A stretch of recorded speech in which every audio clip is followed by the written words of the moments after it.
प्रापत दैवन तव नुतिपदैर जीव केनोपदिष्टै। प्रापत दैवन तव नुतिपदैर जीव केनोपदिष्टै।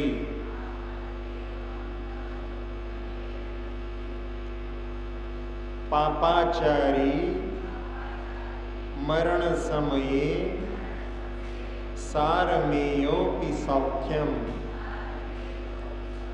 पापाचारी मरण समये सारमेयोपि सौख्यम।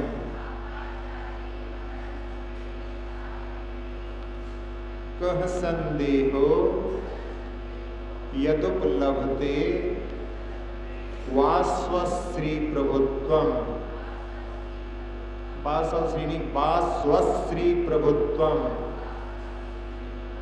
कह संदेहो यदुपलभते वास्वश्री प्रभुत्वम।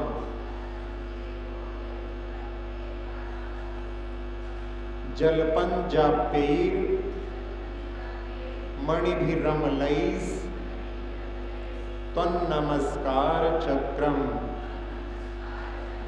जलपंजाप्यैर मणिभिरमलैः त्वन्नमस्कार चक्रम।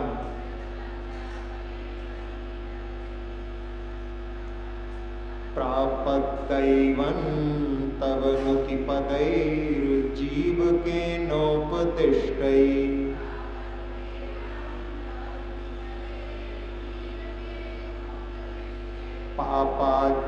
पापद्दैवं तव नुतिपदैर जीव केनोपदिष्टै।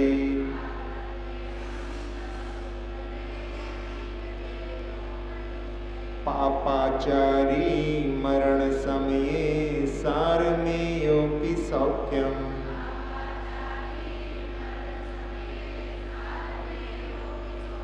पापाचारी मरण समये सारमेयोपि सौख्यम।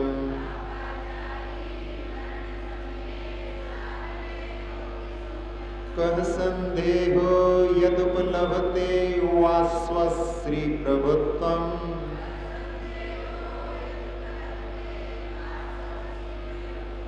कह संदेहो यदुपलभते वास्वश्री प्रभुत्वम।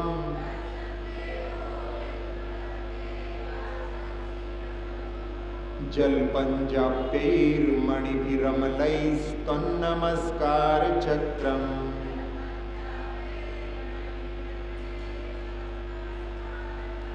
जलपंजापैर मणिभिरमलैः त्वन्नमस्कार चक्रम।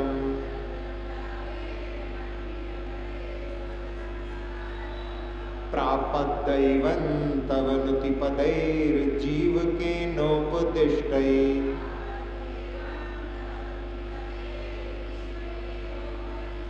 पापाचारी मरण समये सारमेयोपि सौख्यम।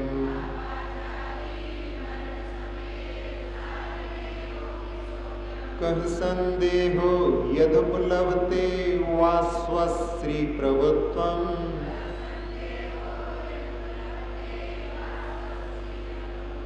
जलपंजापैर मणिभिरमलैः त्वन्नमस्कार चक्रम।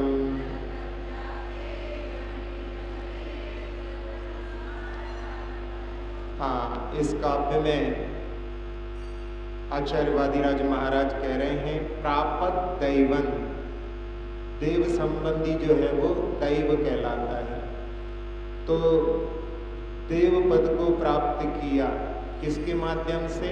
तव नुतिपदै, आपके नमस्कार मंत्र पद के द्वारा। और वो कैसा था? जीव केन उपदिष्टै, जीवंतर स्वामी के द्वारा जो उपदेश में दिया गया था, बतलाया गया था। किसके लिए? पापाचारी मरण समये सारमेयोपि सौख्यम।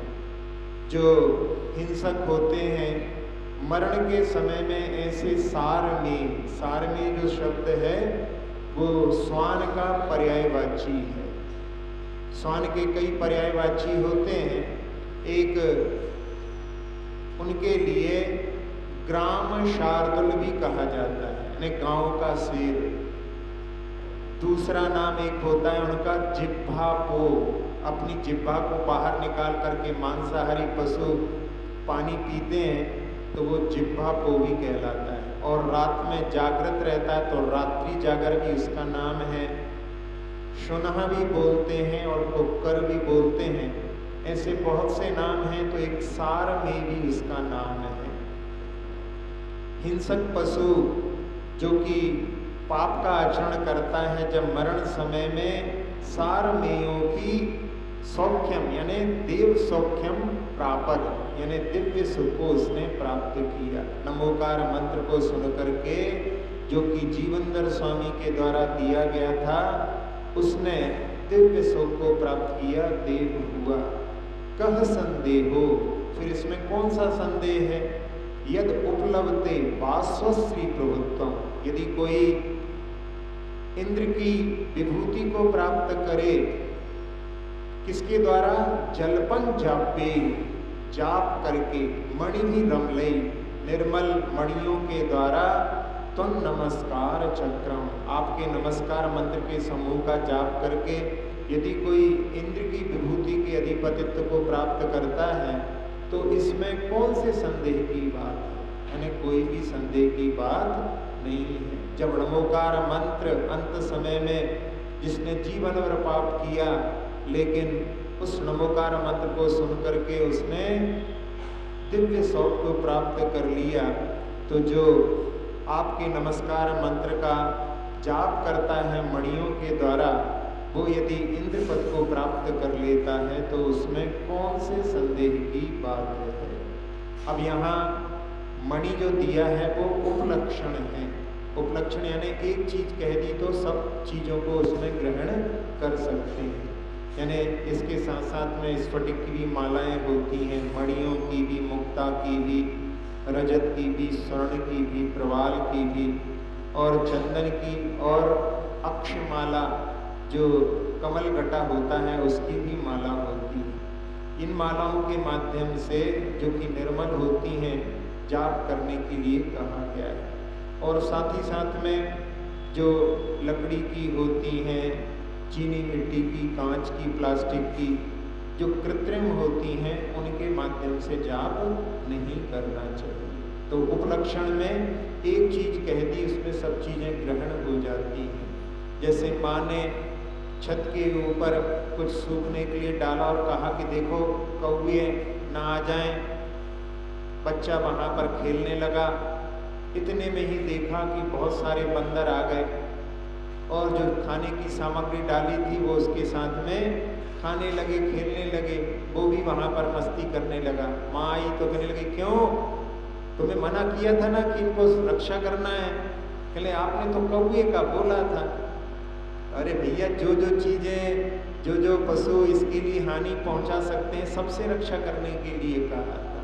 तो ऐसे ही यहाँ पर एक मणियों के द्वारा लिखा है, तो केवल मणियों के द्वारा ही ये हो ऐसा नहीं है। तो उसमें उपलक्षण समझ करके नमोकार मंत्र का जाप करने के लिए कहा है। अब जाप की जो विधि होती है उसमें कुछ लोगों की आकांक्षा होती है कि हमें कुछ प्राप्त हो, उसके लिए श्रावक लोग माला फेरते हैं। तो उसमें कहते हैं कि मध्यमा पर उस जाप को रख करके अंदर की ओर खींची जाती है, यानी कुछ प्राप्त करना है तो इस प्रकार से जाप देते हैं। और वैसे जो है कर्मक्षयार्थम, अपन जहाँ कहीं भी बोलते हैं अपनी कोई आकांक्षा नहीं रहती है, कर्म के क्षय के लिए अपन सब कुछ कार्य करते हैं। तो निष्काम भक्ति में वो जो है अंगूठे पर रख करके और आगे बाहर की ओर खींचने के लिए उसको कहा है, यानी बाहर निकालना है, कर्मों को नष्ट करने के लिए इस प्रकार से माला फेरी जाती है। अब इस माला को यदि अपन जिनालय में फेरते हैं तो भगवान के सामने भगवान की ओर दृष्टि करके फेर सकते हैं, और जहाँ और कहीं करते हैं तो वहाँ पर पूर्व दिशा की ओर और उत्तर दिशा की ओर मुख करके बैठना चाहिए। पूर्व दिशा की ओर सूर्य है, इसलिए सूर्य प्रतापी होने के लिए जहाँ से उगता है, और उत्तर दिशा में विदेह के विद्यमान बीज तीर्थंकर, इसलिए उत्तर दिशा को शुभ माना। तो ऐसी दो दिशाओं में बैठ करके जाप दी जाती है। अब यहाँ जिस बात को कहा जा रहा है कि भगवान आपके जो नमस्कार मंत्र का जो जाप करता है वो यदि इंद्र की पदवी को प्राप्त करता है तो उसमें कौन से संदेह की बात है, क्योंकि पहले जो घटना बतलाई है कि जब जीवनधर स्वामी ने एक श्वान के लिए जो कि पापाचारी था उसको जहाँ घायल कर दिया गया था, उसको नमस्कार मंत्र सुनाया तो उसके माध्यम से उसने दिव्य सुख को प्राप्त किया। अब यहाँ साथ ही साथ में एक बात और कि जो हिंसक पशु होते हैं उनका पालन जिनागम में वर्जित है। हिंसक पशुओं का पालने वाला आहार दान का पात्र नहीं होता। जिनके घर में श्वान आदि को पालते हैं वो लोग जो है आहार दान के पात्र नहीं होते। तो इसमें जो हिंसक पशु होते हैं वो अपनी हिंसा प्रवृत्ति को नहीं छोड़ते, भले ही आप उनको अपने घर में रख लो वो कभी भी जो है अहिंसक नहीं बनते। एक बार बर्नी जी ने, चिरोजाबाई ने मना किया, एक छोटे से बिल्ली का बच्चा वहाँ पर आने लगा, वो उसको जो है खिलाने लगे। उन्होंने कहा हिंसक पशु है इसको मत पालो, लेकिन वो जो है उस समय में माने नहीं। एक दिन उसने जो है एक चूहे को पकड़ लिया, उन्होंने उसको बहुत डराया लेकिन उसने जो है चूहे को छोड़ा। तब से वो जो है उसको नहीं पालते थे, उसको नहीं रखते थे, लेकिन फिर भी वो लग गया था, घर में आने लगा था। जब भी चिरोंजाबाई भोजन करने बैठती थी और वो उसी समय आ जाता था, जब तक उसको कुछ दो नहीं तब तक वो वहाँ से जाता नहीं था। जब वो कहीं बाहर जाती थी तो वो जो है उस धर्मशाला को छोड़ करके चला जाता था, और बाद में जब आती थी तो फिर पुनः वो आ जाता था। आखिरी में जब उसका मरण का समय आया तो उसने वहाँ पर 2-3 दिन से पशु जो है भोजन करना छोड़ देते हैं, उसको नमोकार मंत्र सुनाते सुनाते उसका जो संलिखना का वहाँ प्रयास किया। लेकिन जो बात यहाँ कही जा रही है कि वो हिंसक पशु, तो यहाँ पर उस हिंसक पशु जो कि श्वान कहलाता है, उसने एक यज्ञशाला में जहाँ पर ब्राह्मण लोग यज्ञ की सामग्री को रखे हुए थे, उसने उस यज्ञ सामग्री को वहाँ पर झूठा कर दिया, और उस समय में उन्होंने गुस्से में आकर के उसकी इतनी पिटाई की कि वो मरणासन्न हो गया। कई बार जो है लोग उस समय में ऐसे जो है कर देते हैं, लेकिन सोचना चाहिए कि वो तो जानवर है, लेकिन अपन लोगों को तो अपनी बात समझना चाहिए। एक बार न्यूटन, जिसने बहुत सारी रिसर्च की थी, और एक कैंडल जल रही थी, उनके यहाँ पर जो श्वान था उसने जो है कैंडल को गिरा दिया, बहुत सारे पेज जल गए। तो उस समय में न्यूटन ने वहाँ पर उस समय गुस्सा नहीं किया, उसने कहा कि ये पशु है, और उस समय में उसने कहा कि तुम्हें मालूम नहीं कि तुमने कितनी सारी जो है हमारी बहुमूल्य चीज़ों को जला दी, लेकिन वो लौट करके नहीं आने वाली है, उसको मारने से भी लौट के आने वाली नहीं है। लेकिन उन्होंने, ब्राह्मणों ने उसको इतना मारा कि वो मरणासन्न हो गया। और उसी समय में वहाँ से जीवनधर स्वामी निकल रहे थे, तो उन्होंने उसके लिए नमस्कार मंत्र का श्रवण कराया, और उस समय में उसके उस श्रवण के माध्यम से ऐसा प्रभाव पड़ा कि वो जाकर के जो है यक्ष के रूप में उत्पन्न होता है, और बाद में जब इनके ऊपर संकट आता है तो वो उनकी रक्षा भी करता है। तो ये नमस्कार मंत्र का प्रभाव, एक ग्रंथ है तत्वानुशासन, उसकी 100वीं गाथा की टीका में एक प्राकृत की एक गाथा छपी हुई है। उसमें लिखा हुआ है कि नमोकार मंत्र के एक अक्षर का उच्चारण करने से 7 सागर के पाप की निर्जरा हो जाती है, और यदि 5 अक्षरों का उच्चारण करो तो 50 सागर के पाप निर्जरित हो जाते हैं, और पूर्ण मंत्र के पाठ से 500 सागर के पाप नष्ट होते हैं। इसलिए यदि कोई सोचता है कि पाप नष्ट करने का साधन तो महामंत्र का स्मरण, महामंत्र का जाप उस निर्जरा में सहयोगी हो सकता है। आस्था की बात है। अब यहाँ जिस बात को अपन यहाँ देख रहे हैं कि नमस्कार मंत्र जो होता है उसके शुद्ध उच्चारण के लिए भी अपने लिए दृष्टि रखना चाहिए। नमोकार मंत्र का शुद्ध उच्चारण हम तो बचपन से पढ़ रहे हैं, ऐसा नहीं। नमस्कार मंत्र में भी जहाँ एक पाठ के रूप में, काव्य के रूप में जब पढ़ा जाता है तो उसको आर्या छंद के रूप में पढ़ा जाता है। यदि आप कोई और लय के अनुसार पढ़ेंगे तो वो जो है 58 मात्रा का महामंत्र नहीं रहेगा। 35 अक्षर 58 मात्रा का महामंत्र होता है। जैसे आर्या छंद में पढ़ते हैं नमो अर्हंताणं, नमो सिद्धाणं, नमो आयर्याणं, नमो अच्छायाणं, नमो लोय सव्वसाहूणं। अब इसमें लोये में जो ए है वो एक मात्रिक है। वैसे संस्कृत में जो संधि अक्षर होते हैं वो दीर्घ होते हैं, लेकिन प्राकृत में एक मात्रिक भी हो सकते हैं। अब यदि आप कोई फिल्मी कलाकार के द्वारा गाया हुआ सुने, जैसे कि लता जी ने गाया है नमो लोए, खूब लंबा खींच दिया, तो वो मंत्र की दृष्टि से वो अशुद्ध है। पाठ गाने के रूप में कुछ भी गा लो, लेकिन मंत्र की दृष्टि से वो उसका पाठ अशुद्ध है, क्योंकि 58 मात्रा में लोए में एक मात्रिक होता है। एक सेठ जब शिखर जी की यात्रा पर गए तो उन्होंने सबको, पूरी समाज को आमंत्रित किया कि हमारे साथ चलो, और सब लोग जिनको जाना था बैलगाड़ियों से यात्रा प्रारंभ हुई। जहाँ भी रुकते थे वहाँ पर सेठ जी कहते थे कि रात में सोने के पहले सब लोग महामंत्र का एक सामूहिक पाठ करके, जाप करके फिर शयन करना। और स्वयं सेठ पूरे काफिले के 3 चक्कर लगा करके नमोकार मंत्र के माध्यम से उसको संरक्षित करके शयन करता था। ऐसे उनकी यात्रा चल रही थी।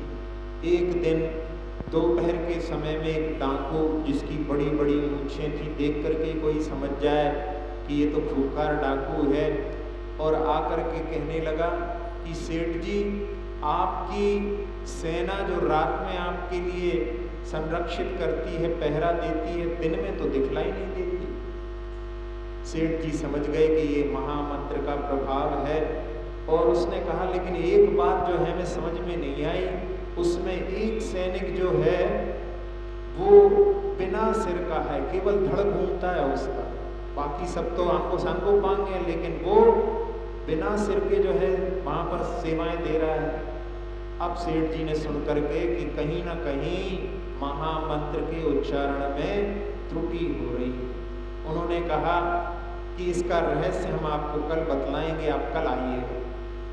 उसको रुचि थी, क्यूरियोसिटी थी, तो वो दूसरे दिन आने के लिए बोल करके चला गया। सेठ जी ने सबको बुला करके कहा कि भाई नमोकार मंत्र का उच्चारण इस प्रकार से करें।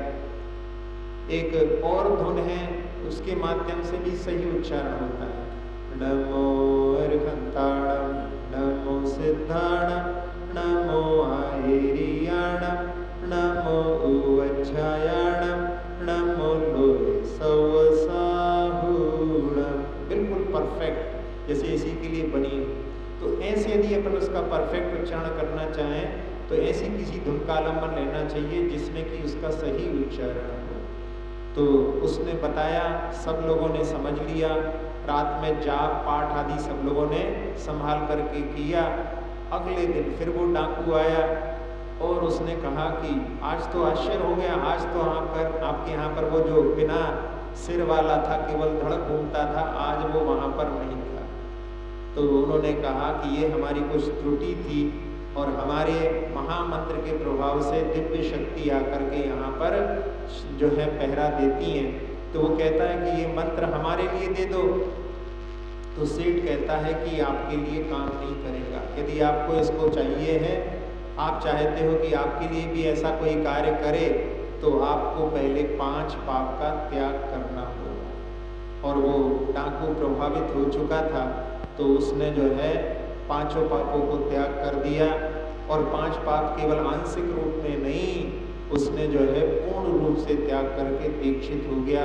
और जब सरदार जब परिवर्तित होता है तो बहुत सारे उसके जो है शागिर्द भी साथ साथ में आ गए।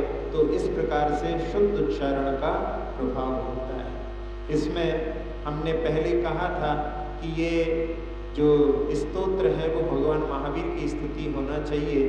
तो यहाँ पर भी इस काव्य में जो भगवान महावीर के शासन काल में जो कामदेव हुए हैं जीवनधर स्वामी, उनका भी वर्णन है।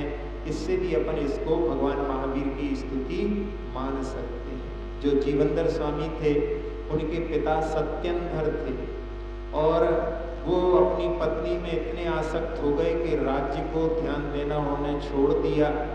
और उनके यहाँ पर एक काष्टांगर नाम का जो मुख्यमंत्री था, उसने जो है पूरे राज्य को अपने कब्जे में कर लिया। इन्होंने अपनी पत्नी को जो गर्भावस्था में थी उनको एक केकी यंत्र यानी मोर जैसा यंत्र बना करके उड़ने की शिक्षा दी, और वो जाकर के शमशान में उतरा, और वहीं पर जीवनधर स्वामी का जो कामदेव है शमशान में जन्म हुआ। और वहाँ पर एक देवी ने कि इनको यहीं छोड़ दो, आप छुप जाओ। एक सेठ वहाँ पर आते हैं, उनके पुत्र का निधन हो गया था छोटे से उत्पन्न होते ही, वो उसको लेकर के आए थे, और उस समय में उसको जीवनधर स्वामी को लेकर के अपने घर जाते हैं और अपनी पत्नी को बतलाते हैं कि अपना पुत्र तो जीवित है। उनके यहाँ पर उसका पालन होता है। जब उसके पुत्रों के साथ में अपने भाई मानते हुए बढ़ता है, और एक बार खेलते समय में एक व्यक्ति दूसरे नगर से उनकी नगर की ओर आता है, और उसकी बड़ी बड़ी जो है जटाएं थी, उसका रूप देख करके सारे बच्चे भाग जाते हैं, और ये डरते नहीं वहीं पर खड़े रहते हैं। वो आकर के पूछता है कि हमसे डर नहीं लगता? तो उसने कहा बिना कारण मैं क्यों किसी से डरूं? तो वो सोचते हैं बच्चा बहुत समझदार है, और उस समय में पूछते हैं कि यहाँ से नगर कितनी दूर है? तो कहले आपको ये प्रश्न पूछना नहीं चाहिए। कहले क्यों? कहले जब बच्चे यहाँ पर खेल रहे हैं मतलब नगर तो पास होगा ही होगा, इसमें पूछने की क्या बात? तो कहते बच्चा तो बहुत ही चतुर है। फिर वो कहता है कि आप हमारे नगर में आए हो तो आप हमारे घर में आतिथ्य को स्वीकार करो। और वो लेकर के जाता है अपने घर में भोजन कराने के लिए, और उस समय में जब भोजन परोसा जाता है तो वो जो है रुदन करने लगता है। तो वो कहते हैं कि अरे हम तो तुमको समझ रहे थे तुम बहुत समझदार हो, लेकिन तुम तो जो है रोते हो। तो कहते रोने के बहुत सारे फायदे हैं। तो वो कहता है कौन कौन से? कहते रोने से जो है ना आँखों की जो है जो मैल निकल जाता है, रोने से जो है कफ भी शांत हो जाता है, और रोने से जो परोसा हुआ भोजन गर्म है वो भी जो है ठंडा हो जाता है, और रोने से माँ भी जो है मनपसंद चीज परोस देती है। तो वो सुनकर के कि ये बच्चा तो बहुत ही जो है चतुर है। और उस समय में जो बच्चा अपने लिए जो थाली परोसी गई थी उसमें से कुछ चीज का जो है वो रोज दान करता है, और वो एक लड्डू लेकर के कहता है कि आप इसको स्वीकार करिए। वो मना करते नहीं करें आपको ये तो जो है हम देंगे ही, और जा कर के देता है। वो उस लड्डू को खाते हैं और उनकी आज जो है भूख बिल्कुल तृप्त हो जाती है, क्योंकि अभी तक उनकी जो है भूख तृप्त नहीं होती थी, उनको भस्मक व्याधि हुई थी, और आज उनके लिए पहली बार जो है पेट भरा था। तो उस समय में वो सोचते हैं कि इस बच्चे के लिए मुझे पढ़ाना चाहिए। तो वो उनके पिता से कहते हैं, पिता कहते हैं हम तो किसी जैन जो है शिक्षक से ही पढ़वाएंगे। तो वो उस समय में कहते हैं कि मैं भी जैन हूँ, और उसको पढ़ा करके और फिर बाद में एक दिन सेठ से कहते हैं कि ये पुत्र जो है आपका जो है हमें नहीं लगता, ये तो कोई राजपुत्र समझ में आता है। तो सेठ समझ जाते हैं कि ये बहुत ही विद्वान है, और उस समय में बाद में पढ़ाने के बाद में जीवनधर भी जब तक जो है बड़े हो जाते हैं तो उस समय में उनके लिए कहते हैं कि तुम्हारे पिता सत्येंद्र थे, और 1 वर्ष के बाद में तुम जाकर के अभी 1 वर्ष तक जो है उनके लिए छेड़ना नहीं, तुम्हारे पिता तो निधन को प्राप्त हो चुके हैं, काष्टांगार से तुम राज्य को प्राप्त कर सकते हो। तो ऐसे जो जीवनधर स्वामी की कथा है उनके जीवन की, कि जहाँ पर उन्होंने उस मरणासन्न श्वान के लिए नमोकार मंत्र सुनाया था और उन्होंने उनकी माँ से भी उनका मिलन होता है और बाद में जब उनका राज्य भरपूर रहता है, संतान आदि सब हो जाती हैं, तो उस समय में एक दृश्य को देख करके उनको वैराग्य हो जाता है, जहाँ एक बानरी जो थी वो रूठी हुई थी, उसको बानर मनाने की कोशिश करता है और उसके लिए मनाने के लिए एक कटहल का फल जो है ला करके उसको देता है और उसको वो फल को लेकर के खुश होती है। इसी बीच में माली आ जाता है और वो फल को वो ले लेता है। तो उस समय में उसने सोचा कि जो राज्य काष्ठांगार के लिए प्राप्त हो गया था वो मैंने उससे छीन लिया, अब मेरे हाथ में भी कब तक रहेगा।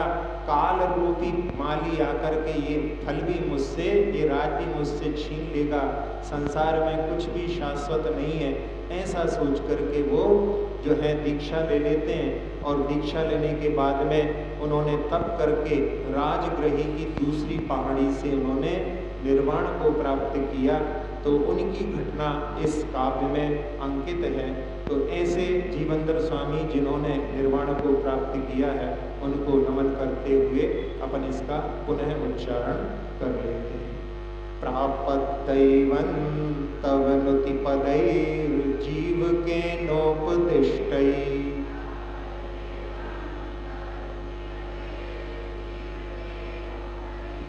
पापाचारी मरण समये सारमेयोऽपि सौख्यम्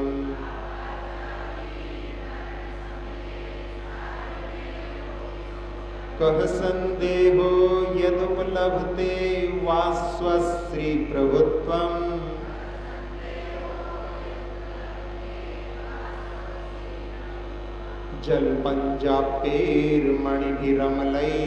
जलपञ्जाप्यैर्मणिभिरमलैस्त्वन्नमस्कार चक्रम्।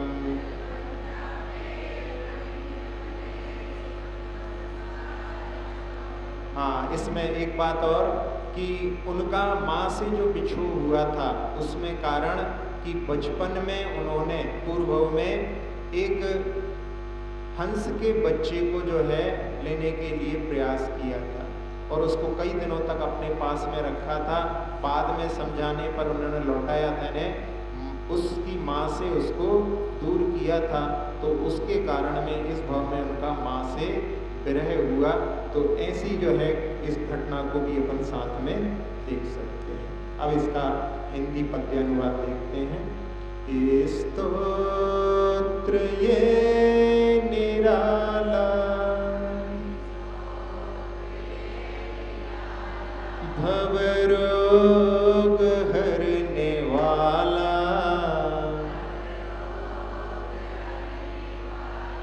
कल्याण कल्पद्रुम ये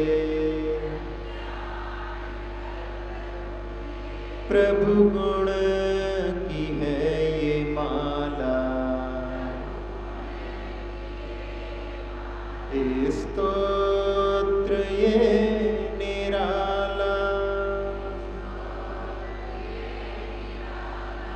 मृत्यु समय में पापी सुन मंत्र श्वान मर कर पाया था देव पद को करुणा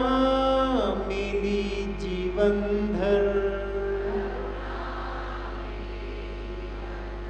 संदेह इंद्र पद क्या जप पाए नाम माला